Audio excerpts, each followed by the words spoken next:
Montha चक्रीवादळ निवळल्यानंतर कमी दाबाचं क्षेत्र विदर्भाकडे सरकणार असल्याने राज्यात पावसाळी वातावरण झालंय।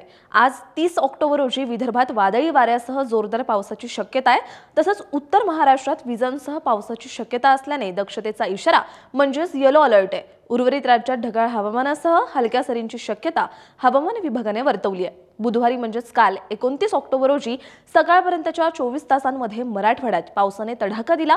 लातूर जिल्ह्याला पावसाने झोडपून काढलं असून बीड, जालना, परभणी या जिल्ह्यांसाठी पावसाने दणका दिला। लातूरच्या रेणापूर येथे सर्वाधिक 190 मिलीमीटर पावसाची नोंद झाली असून लातूर येथे 110, देवणी येथे 100 मिलीमीटर पाऊस पडला।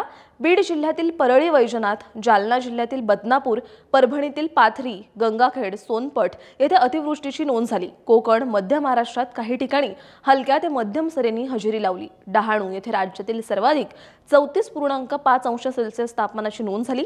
आज 30 ऑक्टोबर रोजी अमरावती, नागपूर, भंडारा, गोंदिया या जिल्ह्यात जोरदार पावसाचा तर पालघर, नंदुरबार, धुळे, नाशिक, बुलढाणा, वर्धा, चंद्रपूर, गडचिरोली या जिल्ह्यात विजांसह पावसाचा अंदाज असल्याने दक्षतेचा इशारा म्हणजेच येलो अलर्ट हवामान विभागाने दिलाय।